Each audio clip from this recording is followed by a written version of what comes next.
I would like now to introduce Jason King, Chair and Associate Professor of the Clive Davis Institute of Recorded Music, Tisch School of the Arts,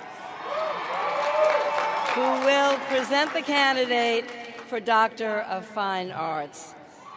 Will Trustee Brett Rockheim please escort the candidate to the lectern?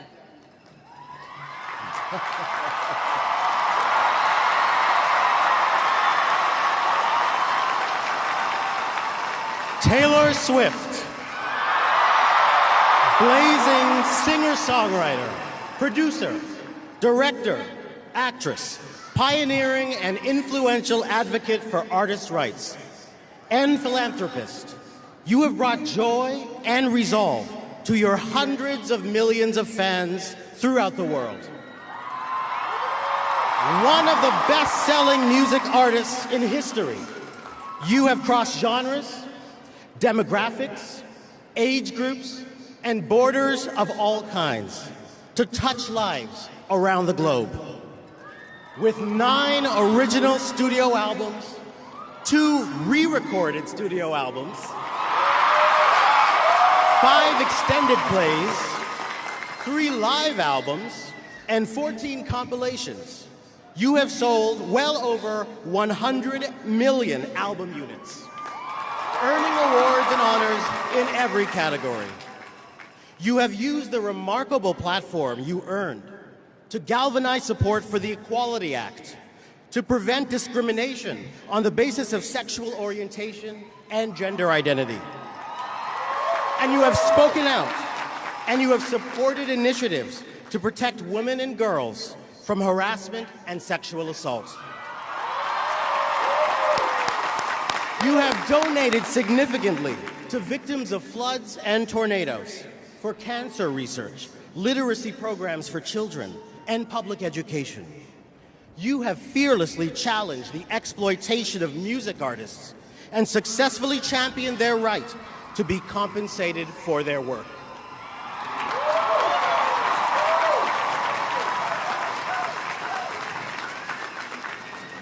Taylor Swift.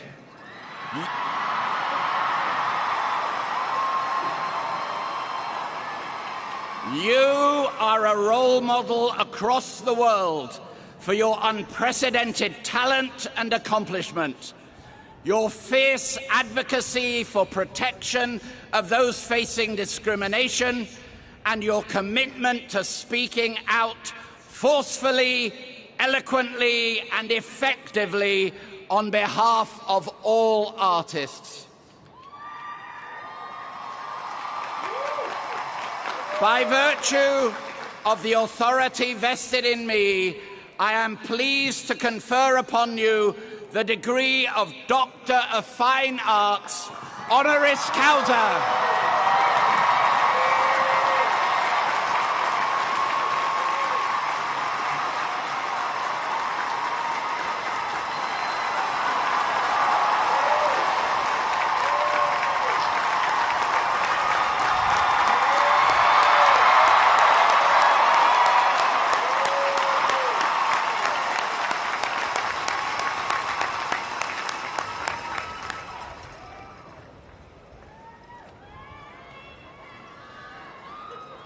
I am now pleased to introduce Taylor Swift, who will respond on behalf of the honorary degree recipients.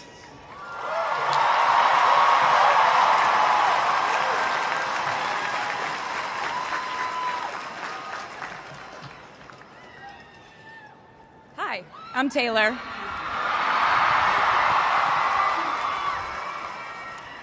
Last time I was in a stadium this size, I was dancing in heels and wearing a glittery leotard. This outfit is much more comfortable. I would like to say a huge thank you to NYU's Chairman of the Board of Trustees, Bill Berkeley, and all the trustees and members of the board, NYU's President Andrew Hamilton, Provost Catherine Fleming, and the faculty and alumni here today, who have made this day possible. I feel so proud to share this day with my fellow honorees, Susan Hockfield and Felix Matos Rodriguez, who humble me with the ways they improve our world with their work.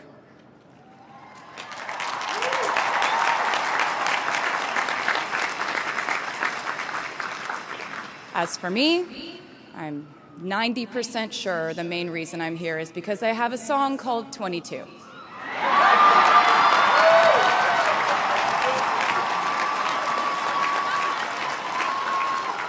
And let me just say, I am elated to be here with you today as we celebrate and graduate New York University's class of 2022.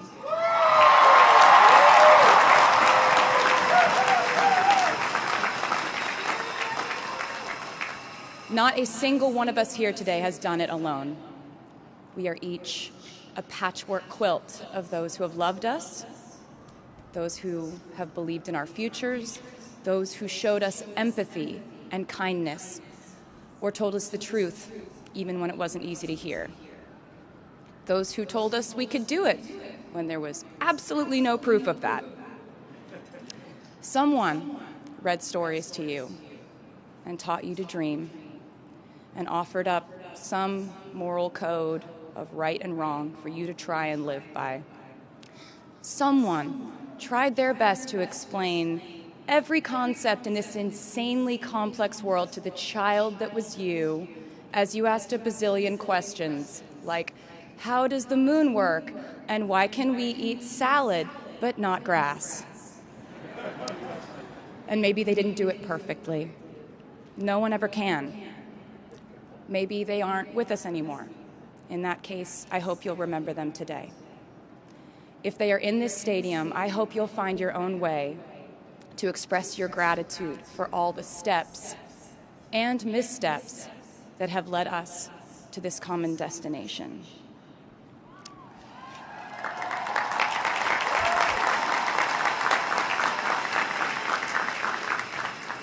I know that words are supposed to be my thing, but I will never be able to find the words to thank my mom and dad, my brother Austin, for the sacrifices they made every day so I could go from singing in coffee houses to standing up here with you all today, because no words would ever be enough.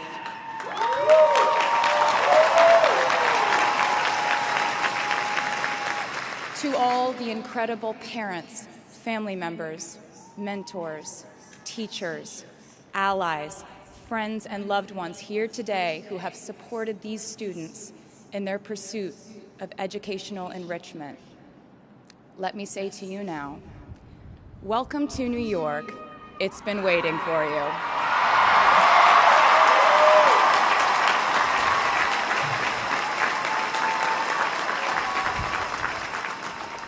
I'd like to thank NYU for making me, technically, on paper at least, a doctor.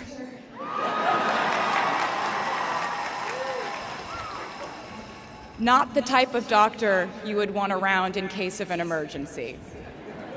Unless your specific emergency was that you desperately needed to hear a song with a catchy hook and an intensely cathartic bridge section.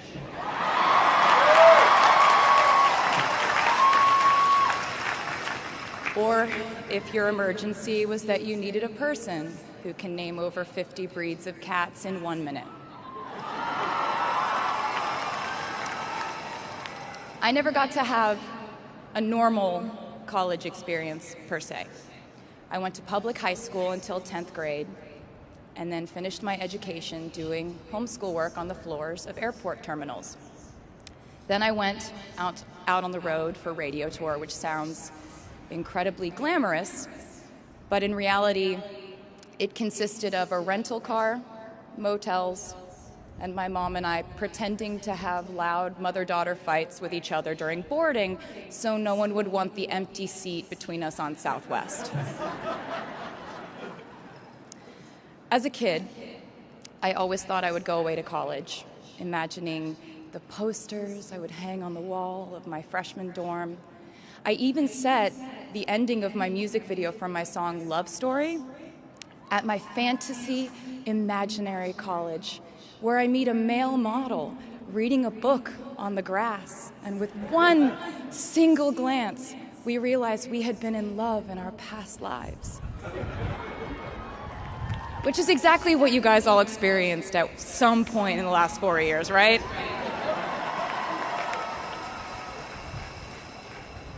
But I really can't complain about not having a normal college experience to you, because you went to NYU during a global pandemic, being essentially locked into your dorms and having to do classes over Zoom. Everyone in college during normal times stresses about test scores. But on top of that, you also had to pass like 1,000 COVID tests. I imagine the idea of a normal college experience was all you wanted too. But in this case, you and I both learned that you don't always get all the things in the bag that you selected from the menu in the delivery service that is life. You get what you get. And as I would like to say to you wholeheartedly, you should be very proud of what you've done with it. Today, you leave New York University and then go out into the world searching what's next. And so will I.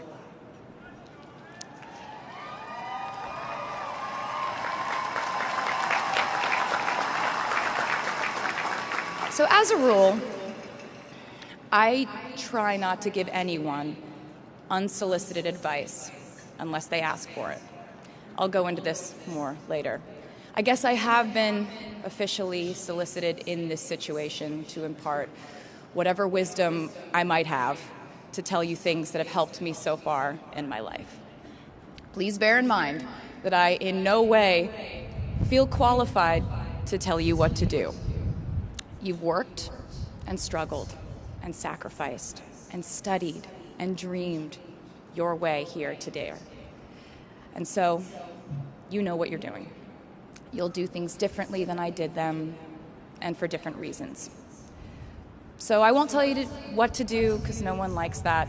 I will, however, give you some life hacks I wish I knew when I was starting out my dreams of a career and navigating life, love, pressure, choices, shame, hope, and friendship. The first of which is, life can be heavy, especially if you try to carry it all at once. Part of growing up and moving into new chapters of your life is about catch and release. What I mean by that is knowing what things to keep and what things to release. You can't carry all things, all grudges, all updates on your ex, all enviable promotions your school bully got at the hedge fund his uncle started. Decide what is yours to hold and let the rest go.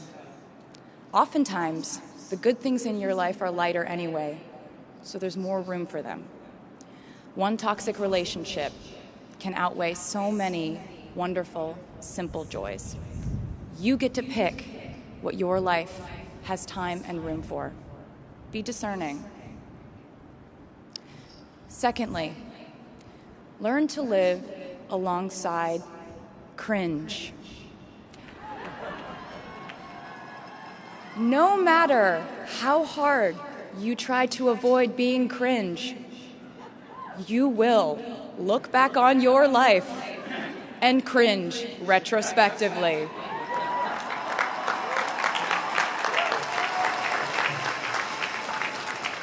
Cringe is unavoidable over a lifetime. Even the term cringe might someday be deemed cringe.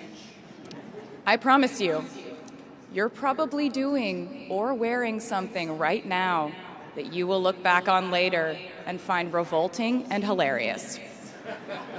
You can't avoid it, so don't try to.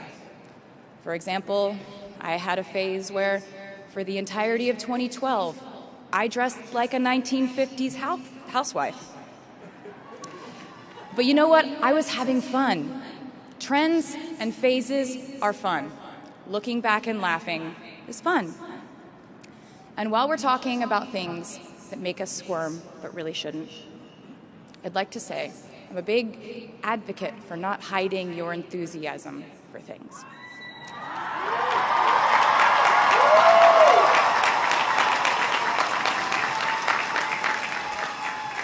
It seems to me that there is a false stigma around eagerness in our culture of unbothered ambivalence.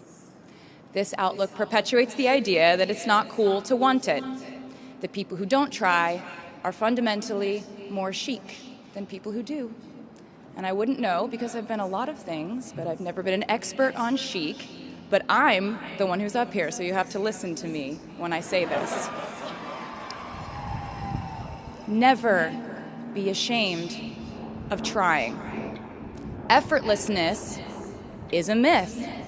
The people who wanted it the least were the ones I wanted to date and be friends with in high school. The people who want it the most are the people I now hire to work for my company.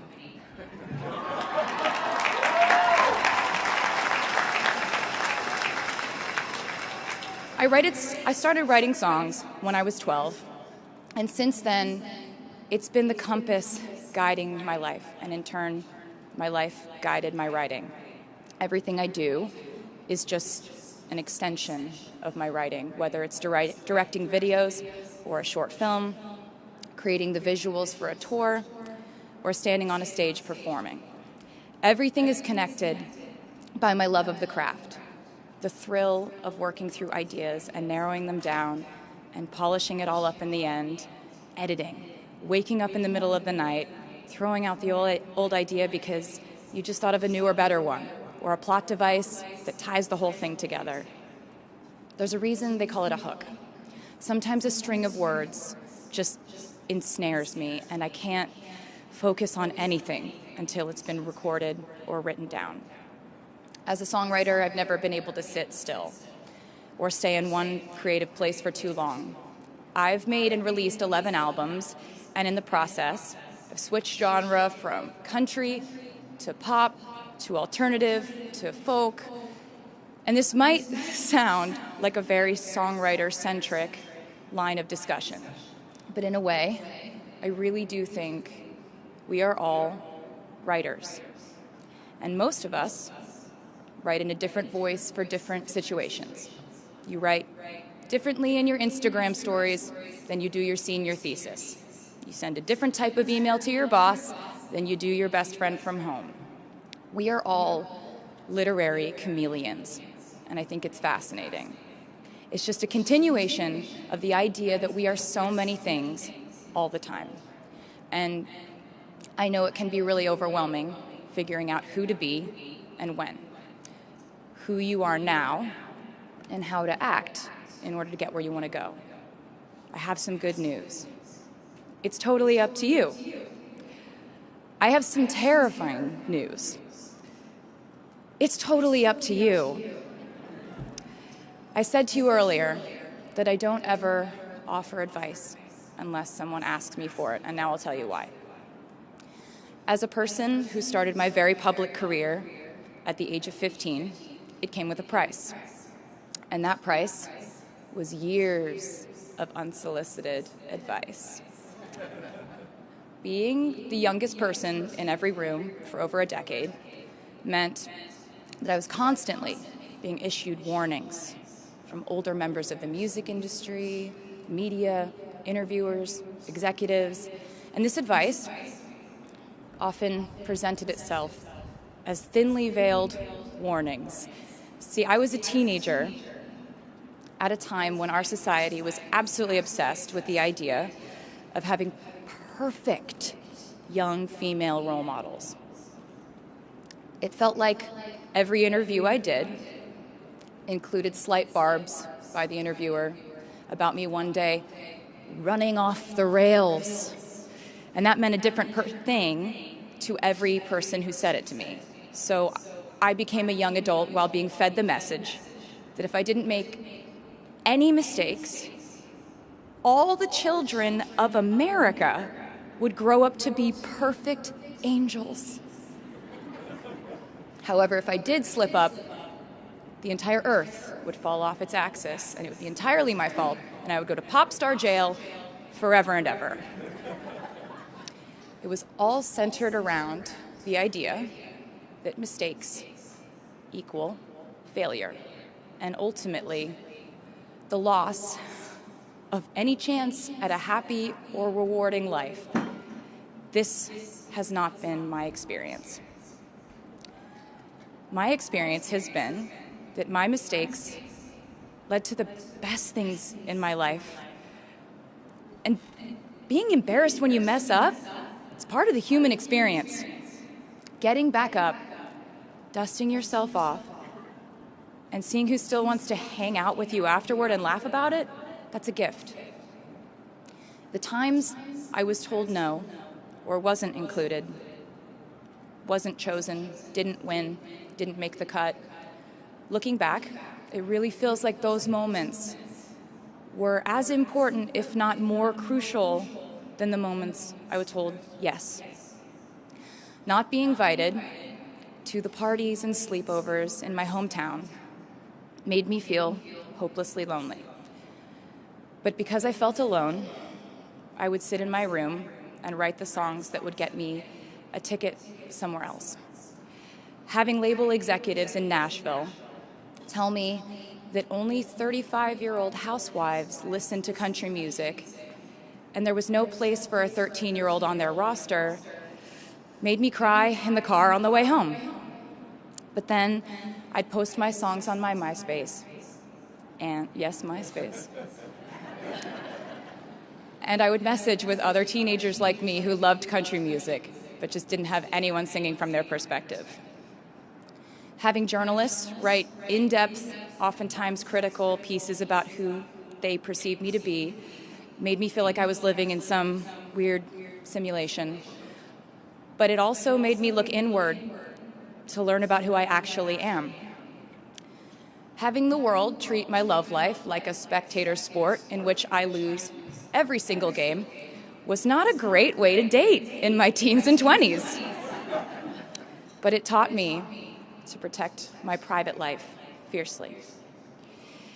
Being publicly humiliated over and over again at a young age was excruciatingly painful, but it forced me to devalue the ridiculous notion of minute-by-minute, ever-fluctuating social relevance and likability.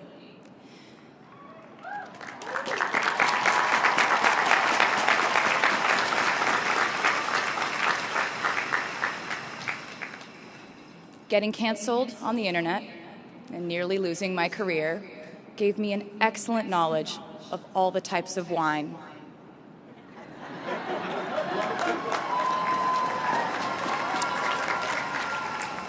I know I sound like a consummate optimist, but I'm really not. I lose perspective all the time. Sometimes everything just feels completely pointless. I know the pressure of living your life through the lens of perfectionism. And I know that I'm talking to a group of perfectionists because you are here today graduating from NYU.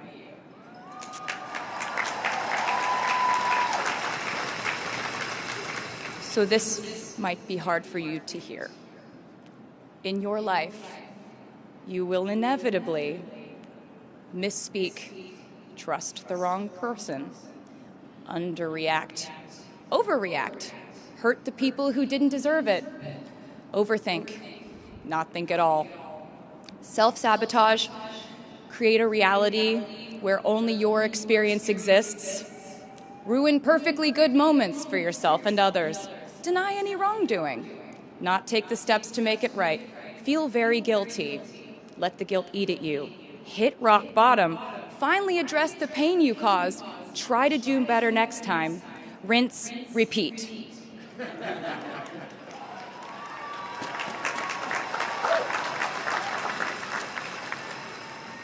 And I'm not going to lie. These mistakes will cause you to lose things. I'm trying to tell you that losing things doesn't just mean losing. A lot of the time, when we lose things, we gain things too. Now you leave the structure and framework of school and chart your own path. Every choice you make leads to the next choice, which leads to the next, and I know it's hard to know which path to take. There will be times in life where you need to stand up for yourself, times when the right thing is actually to back down and apologize, times when the right thing is to fight, times when the right thing is to turn and run, times to hold on with all you have, and times to let go with grace. Sometimes the right thing to do is to throw out the old schools of thought in the name of progress and reform.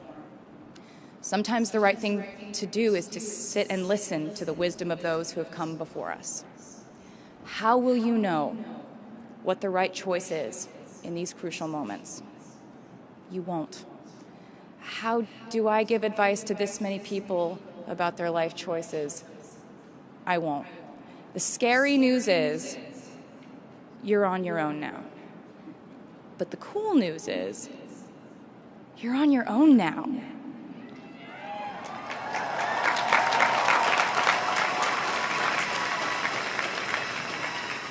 I leave you with this. We are led by our gut instincts, our intuition, our desires and fears, our scars and our dreams. And you will screw it up sometimes. So will I. And when I do, you will most likely read about it on the internet.